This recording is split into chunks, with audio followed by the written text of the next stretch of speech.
idea of the drunken Indian, I mean, I don't remember what I said before, but I know 6'2". He's saint to me. Without them, It gave me goosebumps. we wouldn't be here today, The water and I chopped the the wood. native people. I mean, that Cooked. The elders. because there was a time as a native person in America, I mean, obviously we went from being the only people here to where we became the enemy of the people who came to take it away from us.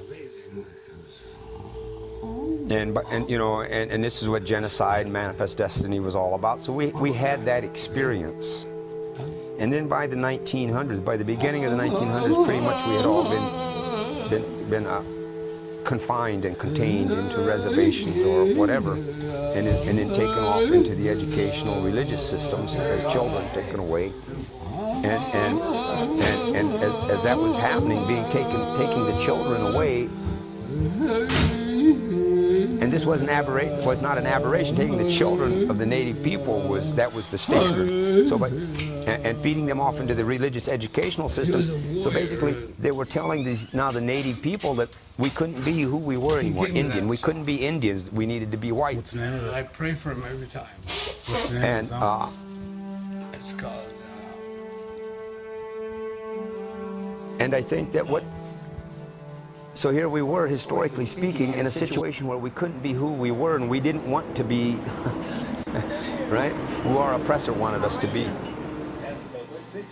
So I think that's what that whole period of that so-called, that whole period of that drunken Indian time, that so-called period of time where the drunken Indian, where that image and that stereotypical thing came. But this is the Indian that saved us. Because this is the Indian that said, I'm not going to, you won't, I can't be who I am, and I'm not going to be who you tell me to be. So I'll just be nothing. I'll be something else. I'll just do my time and get through it. I'll erase the pain, and I'll just do what I have to get through it. But I will not become you. That's good for starting. And really, I think that, you know, and I think that they're the ones who saved something about us as native people by refusing to submit. This was their rebellion. This was their way. You know, and then later when the activists came along, see, I always felt that they made it possible for us activists later, because if they hadn't taken that route, they would have had to have the white mind or be destroyed from trying to be who they really are. So they protected the identity of who they really were, right, through this mask, wearing this disguise. I'm a human being. You will not recognize me as a human being, as who I truly am. So I will hide that, because I will hide that behind this, back home, so that you don't we kill used me. to full of elixir, lots of foxes. And one fox used to be cost $25 at La Bay. That's a big company. And that was a lot of money. $25 one skin. It's drugs and alcohol. Staff Sergeant, United States Marine Corps. I love serving America. I'm doing my best. We went to war. Look, we come back. What do we come back to? Shit. Alcohol. Fucking alcohol. Back to alcohol. You know, this is how we live, you know, because we don't have nothing to do here. There's no jobs around or here. nothing, anything, you know. I'm an alcoholic. I've seen it my whole life. I was raised, my dad, my mom, you know, they always made homemade brew. And I started drinking when I was young, you know, like maybe 12, I think 12, 13 around there. I started drinking really lots. And I got older friends. They used to use me to make brew, and that's how I really started drinking lots, because I know how to make a homemade brew. Right. And then lots of my cousins and my friends are all drummers too. I don't even want to say that to you, you know. I mean, like, you know, it's. I was even told the other week, you shouldn't even call yourself a drummer if you're gonna live around in the street. They said. These are women that are telling me that from my hometown. Not getting fucked up. I had a lot of problems in my life, abuse and yeah, and a lot of it I didn't talk about. I just kept it in, and I just made up my own mind that that's the way the world is. I didn't talk, and it just later on it just festered in my mind that I'm fucked up, and other people fucked me up, and I'm trying to straighten it out. But you know what? I can't. I'm fucked up.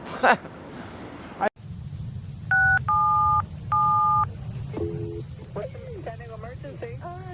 My mommy and Daddy are having a fight. Is she hitting her? It's talking to the police, Mommy. Stop it! Stop it! Baby! Stop it! Could you just send the police, please? Okay, we're going to be there. What's going on? They're having a fight because this has been going on forever and ever. How's he hurting her? He made some red marks on Mom. Where did he make the red marks on? Her neck. Oh my God! What's the matter? Is your Hello?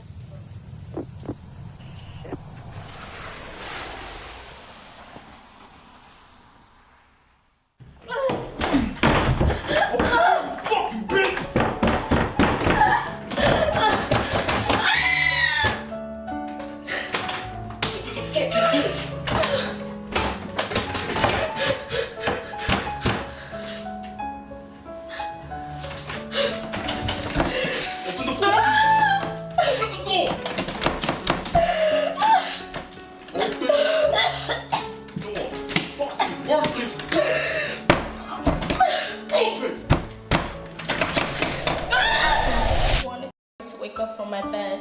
I can't wear what I like to wear because now I have to constantly cover all my bruises.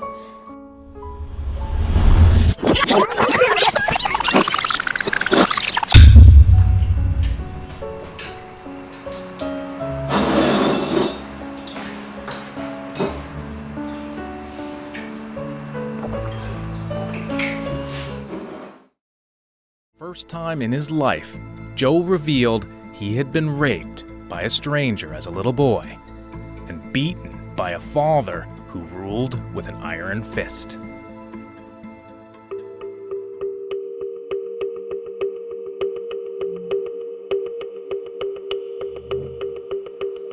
Watching my mom getting beat by my father on a regular basis.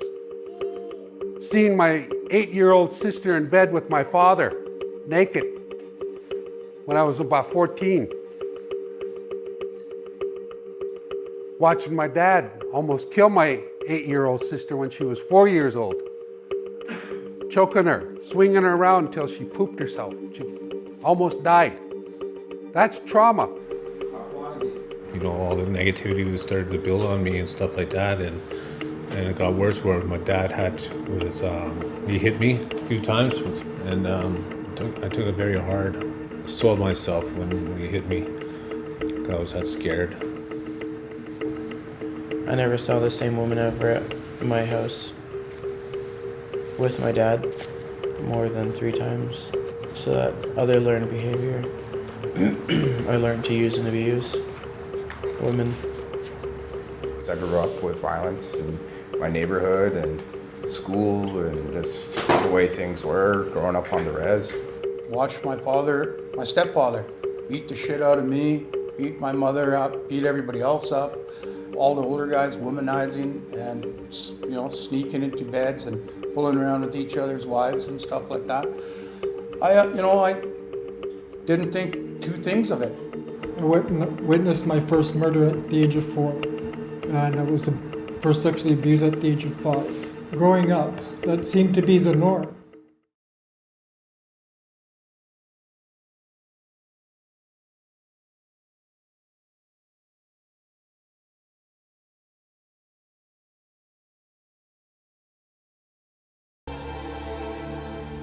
How do we forgive our fathers? Maybe in a dream. Do we forgive our fathers for leaving us too often or forever when we were little? Maybe for scarring us with unexpected rage or making us nervous because there never seemed to be any rage there at all? Do we forgive our fathers for marrying or not marrying our mothers? For divorcing or not divorcing our mothers? And shall we forgive them for their excesses of warmth or coldness? Shall we forgive them for pushing or leaning, for shutting doors, for speaking through walls, or never speaking, or never being silent?